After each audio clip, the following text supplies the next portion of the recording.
I'm Cynthia Stotlar-Hedberg, and I work with the Topeka Art Guild. Where did you grow up? Pretty much all over the South. I went to 7 grammar schools, so we moved a lot. Started out in Georgia, then went to Mississippi, then Alabama, then Louisiana, then Arkansas, then Kentucky, then Tennessee.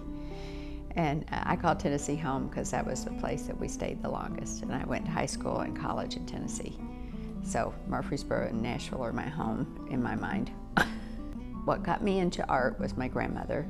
My father's mom started her art journey when the kids got old enough that they had left the house. And she started taking painting classes. And her name was Pansy. And she only painted florals.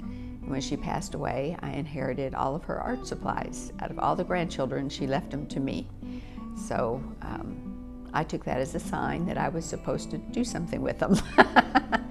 And so I started out doing pastels, and then went to oil, and then played with acrylic, and have settled on where I like watercolor the best. And so that's what I do mostly. What was it like to be young like that and moving around so much? Well, I learned great meet and greet skills. But the sad part for me is that other people will talk about, knowing people all the way back to the 2nd grade or 3rd grade, and that they still see each other and that sort of thing. And even in Murfreesboro, most of those people grew up there and have lived there all their lives and continue to live there. And so you just don't have that sense of continuity that other people have in their lives. I've got a friend from the 6th grade that I still have and enjoy a lot, and we get together regularly. But none before that, and I cannot tell you the name of a single grammar school I ever went to because they just came and went so quick. But Dad was always looking for that better job. And so he would come home and he'd say, I talked to somebody about a job, and I would always know that means we're moving. But like I said, I got great meet and greet skills out of it. When you were a child, did you used to doodle or draw or arts and crafts? Oh, yes. Of course, your medium is normally crayons, and so I loved crayons, and I learned, how to move them with your thumb so that they would smooth out and look prettier. My mother was really fussy about that you couldn't copy, you couldn't trace something, that you had to learn to draw it yourself, and that she didn't think it was fair if you copied. And so my drawing skills got pretty good, because if I saw a picture in a magazine or in a cartoon book or something that I wanted, I would have to draw it myself. Mother would throw it, she'd tear it up if she thought that I had traced it. So out it went. And one of my teachers realized I have a pretty significant level of ADHD. And so he realized that if he got me doing pastel murals in the back of the room, that I wouldn't interrupt them all day. And so I learned to do pastel murals thanks to him, because he would let me do that while they were having class, and that kept me busy doing that so that I wasn't disruptive.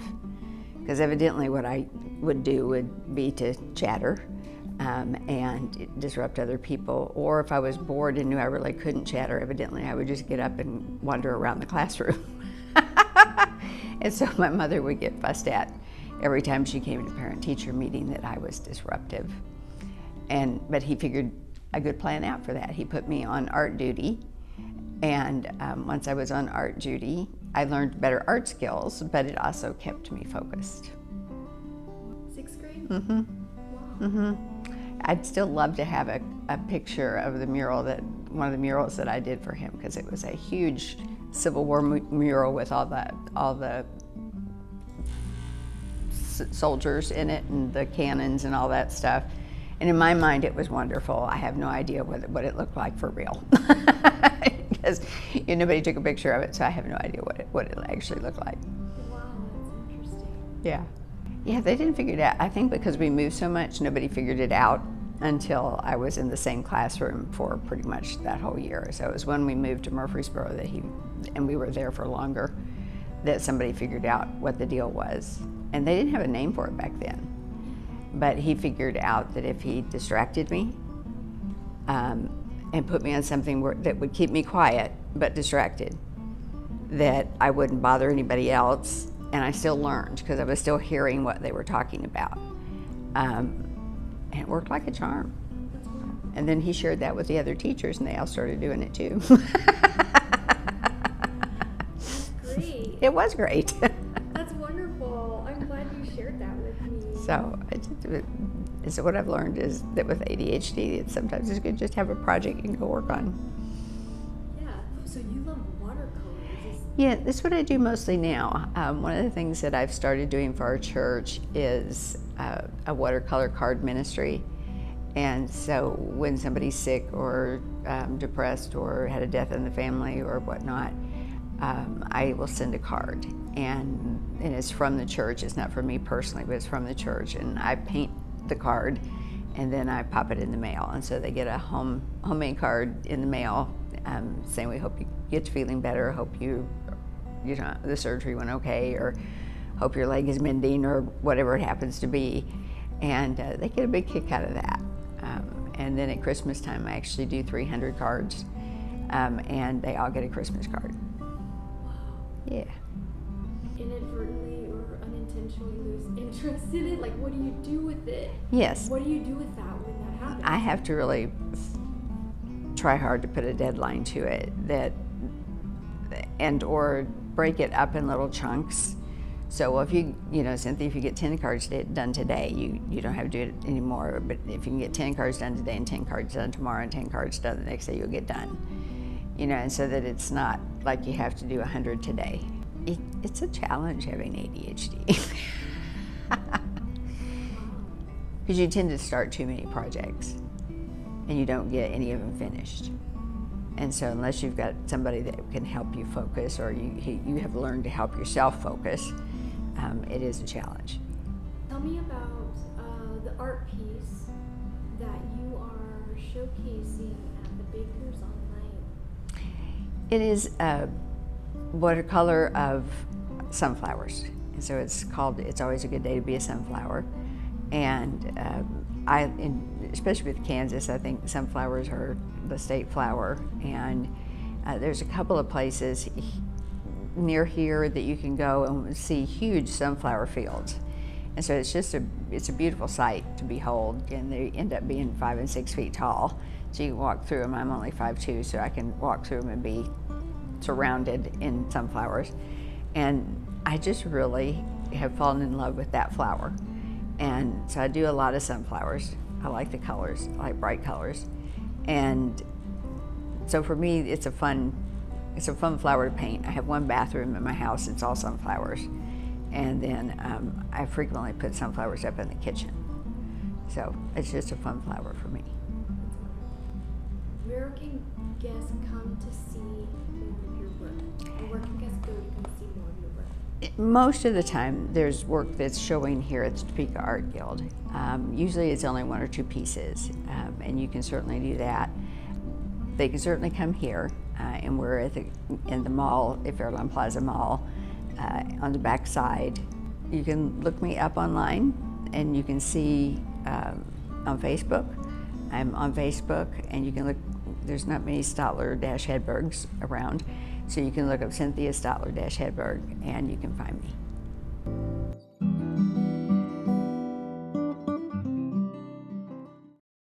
It makes it easy for you to relate to people. Yeah. Because very few people ask me if that was a tough way to grow up. They look at me weird because it's not in their mindset that anybody would ever move that many times to different states. But very few people ask me how that felt or what that was like. And it was very stressful for a little kid. Because I remember first part of the first grade we were in Mississippi, second part of the first grade we were in Shreveport, Louisiana. first part of the 3rd grade, I was in one city, and the next part of the 3rd grade is another city. And we always moved mid-year. Daddy never moved over the summer. He always, he would. Then you're having to start in new school. And so you're walking into a new school. Everybody's already found their buddy. Yeah. They've already found their lunch bunch. They've already found their recess friends.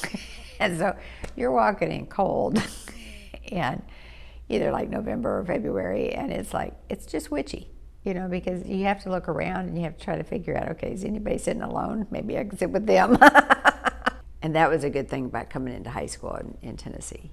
It was at least we were coming in from equal footing coming into high school, because the high school was it was the only high school in the county. So everybody came from all the different grammar schools into that high school. And it was at the time, it was a big high school. It was 400 people, but for back then, that was big. Yeah. And but everybody was new to it. And so that was good. Yeah, I moved around a lot when I was young, and I had kindergarten was the same school. Then I started new out of 1st grade, and then my second grade teacher let me sit in the back of the class and draw and draw and draw. I used to draw on giant pieces of rolled white paper unicorns. All I did was draw unicorns, and then I built a thing called Turkey TV, which I used to draw TV shows, and it used to roll up. So cool! On brown paper, and and then she even let me present it to the class, and I didn't do anything in that class other than that. And then in 3rd grade, I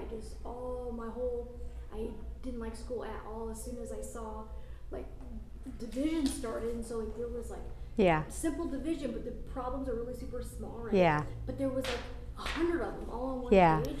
The moment that page sat in front of me, it's overwhelming. I never wanted to be at school again after that. Yeah. And That's kind of how my youngest son was. I finally got through the teachers. If they could just say, if it was a test that they were putting out, if they could just say, you've got until the end of class, instead of you've got 20 minutes. Because I laughed and I told him, I said, in his mind, till the end of class is forever. And so if you could just say, even if it is 20 minutes, if you could just say you got to the end of class, in his mind that is forever and ever and longer than that, and he can get through it. Yeah. He can do it. But he freaks out if you say it's 20 minutes, because then he thinks he can't do it. Yeah. He won't have enough time. Yeah. And then he wouldn't even start, because in his mind, if I'm not going to have enough time to finish it, there's no point in me starting. Because for Jason, what I finally figured out was that was what was happening. I said, well, honey, why don't you start? Well, because I'm not going to have enough time. Well, why do you think you're not going to have enough time? Because she says we only have 10 minutes. Or she says we only have 20 minutes. And I said, well, is that till the end of class? Yes, but it's only 10 minutes, so there's no point in me starting because I won't be able to finish. And so the next time I went to parent-teacher meeting, I said, please just do me a quick favor. I said, he will start them if you tell him it's till the end of class.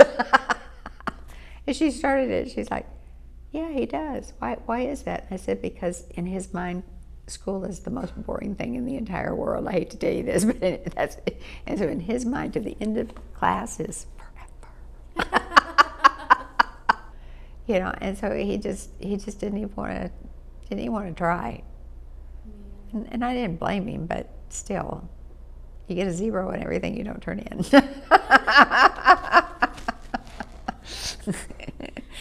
You don't even get the 10 or the 5 points for trying. Yeah. It's fun having kids.